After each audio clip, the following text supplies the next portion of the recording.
Hey, what's up guys? Today we're going to be talking about a very widely prescribed group of drugs called statins that are used for preventing certain types of heart problems.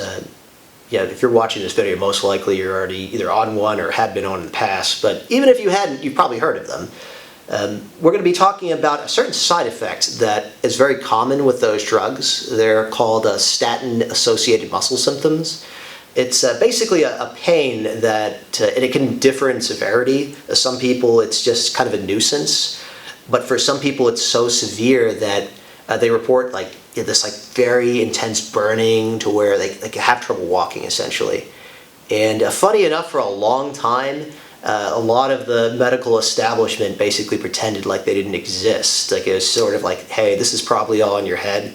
Even though it was clear as day from anyone who had to deal with a lot of these patients that it wasn't made up. You take other high cholesterol drugs or just other drugs in general, they don't show up.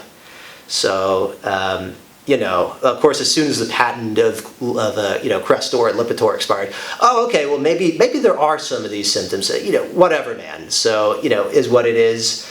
But, so we're going to talk about these muscle symptoms and this new set of drugs that has come out called PCSK9 inhibitors. The most common one being Repatha. And because of these very severe muscle symptoms, and since it took so long for a actual new drug to come out, people just kept making more and more statins. A lot of people just weren't able to take any medicine for that condition because of this, the muscle symptoms. But because this new group of drugs came out that works differently, that is not associated with the muscle symptoms, a lot of people are getting prescribed these drugs again where they hadn't been taking anything for a long time in the past. And a very common question that I get is, well, what is the difference? Why are statins associated with these muscle symptoms? The person might have tried like 5 different statins, for example.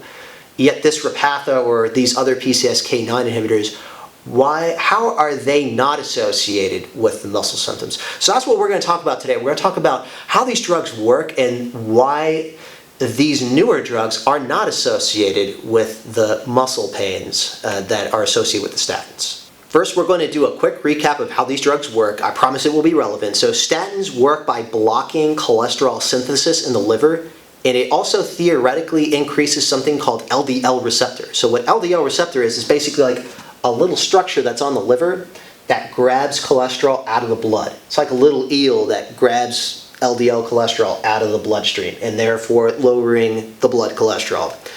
Now, Repatha is a PCSK9 inhibitor. So the LDL receptor is relevant. So you have these LDL receptors on the liver and they're grabbing cholesterol out of the blood. Now there's something called PCSK9. And what PCSK9 does is it binds to the LDL receptor and it inactivates it. So it's basically like if you think of it's an eel, it's like a muzzle for the eel. So once it's inactivated, it's not able to remove cholesterol from the blood. So the fewer of these receptors there are, the more blood cholesterol there's going to be. So basically what Repatha does is it circulates in your blood, and it is a PCSK9 inhibitor. So it blocks PCSK9. So you have this PCSK9, the Repatha basically binds to it. So it's like it uses the muzzle on itself. So it doesn't have the muzzle for the LDL receptor. So the LDL receptor just keeps working.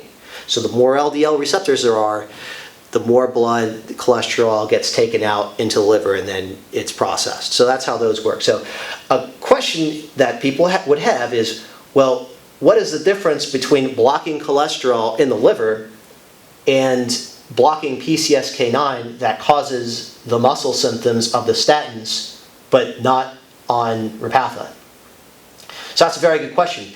And the answer is that it probably has nothing to do with it whatsoever. So the difference is that statins are something called small molecules. And that's exactly what they sound like. Very small things that are like sand, and they go everywhere. So the problem with statins, or any small molecule, is that while it has this effect that we want in the liver, it can go anywhere. So it can go inside your brain, it can go inside your muscle cells, it can go in your heart, it goes everywhere. And then it might have other effects in those cells. So it has a series of, so what I call them are unintended effects. So you have this primary effect that we're looking for, but unfortunately because it's so small, it goes everywhere. It's like if you wanted to prevent a gas from getting into a room. Unless it's airtight, it's coming in. And that's the problem with these small molecules, is that they're so small that often they just diffuse right through the cell wall. There's no real way to easily block those things from getting in. So so theoretically what is happening is that it's going into different cells, like muscle cells, and it's having different effects on those cells that is causing the muscle symptoms. It theoretically doesn't have anything to do with its effects on the liver. So now, what is the difference between the statin and the PCSK9 inhibitor or the Repathas of the world? So there are two main things. Number one is that it is huge. By comparison, Repatha is like 1,000 times bigger. It's like the size of a person to a building. So the issue is that unlike a small molecule, it's not able to enter cells unless it's actively transported in.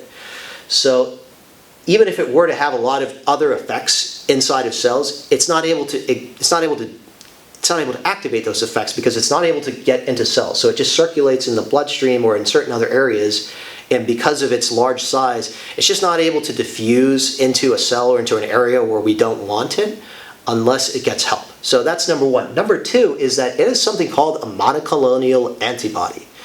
Now, a lot of you might not know what monoclonal antibodies are, but I bet there's a fairly good chance that you have heard of just antibodies. So antibodies are something that is produced by your immune system when you have a certain problem. So let's say you get a virus or you have some kind of infection.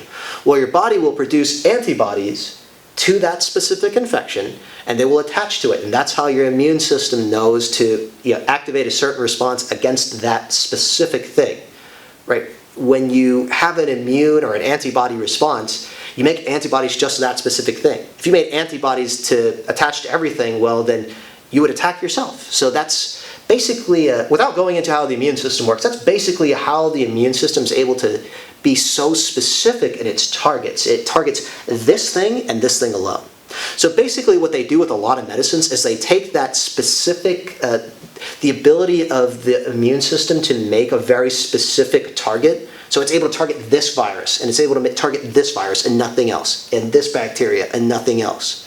So you're able to make it very specific to where it does like one thing, to where it's basically like, don't have my keys here, but essentially it's basically just like a key, right? You make a key to a door, and when you make a key to a door, it works on that one door. It's very unlikely that that key is going to work anywhere else. So you make this key to where it has such a specific effect that it doesn't, it just doesn't have the ability to activate many other things because it's like a key. I'm sure there's maybe like one other door it can open somewhere, but the likelihood that that's going to happen it's almost zero, right? So you could spend your whole life putting your key in doors, and very likely it's not going to open any other door, just yours. So when you have something that's that specific, it's very hard for it to activate something that you're not intending. So that's really the main difference between statins and PCSK9 inhibitors. Statins are small molecules, and unfortunately because they are a small molecule, they're just able to infiltrate all over the place, and they're able to have effects in places that we don't necessarily want them to have effects. And also, they're not a monoclonal antibody, so while it's designed to block this specific receptor, it may have the ability to block something else that we don't necessarily want. And in fact, some people speculate that some of the beneficial effects of statins might be one of these other unknown effects, that it might be an antioxidant or might be blocking something else that people just don't know. And people are still studying the effects of statins to this day. People still don't know what it's doing everywhere it goes. So that's that. And then the Repatha, of course, it is a monoclonal antibody. It is too big to enter into cells or other places that statins enter. Not only that, it is a monoclonal antibody. It has a very specific structure, and it's only designed to work like a lock and key, right? It basically fits on this thing, and that's what it's designed to do. So it's very difficult for it to activate anything else, because that's just the way monoclonal antibodies work. They're designed to work on something incredibly, incredibly, incredibly specific. So I hope that answers your questions. If you have any additional questions, let me know. I was actually thinking about making a video about immune reactions on Repatha. That's another question, but it's a question for another day.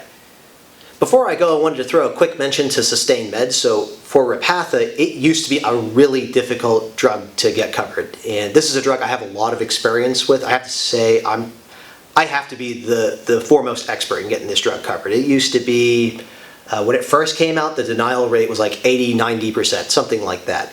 And we had to smack a lot of faces really hard to get some of these drugs covered. But I have to say, I don't think I've ever been denied this medication as long as it's on label. And even if it's off label, we've made some pretty compelling arguments, and we've gotten those covered too. So, but I have heard, that some people actually still have problems getting this drug. So, look, if you're having trouble getting this drug, you need to contact us. If you need to hire an experienced hand, we'll smack those guys so hard they'll be begging for Bernie Sanders to start running for president again. So give us a call if you're not able to get it. If it's too expensive, if you're paying like $50 or more a month, I would say that more than likely we'll be able to get that price reduced for you. And that goes for any medication. We help with coverage of medications. If it's denied, you need an appeal. If it's too expensive, it's always worth contacting us. More than likely, there's going to be something that we can try to do to help you. So just contact us at Sustained Meds, and we'll see what we can do to help you. Hope you enjoyed the video. If you have any additional questions, just let me know in the comments below, and I'll see you next time.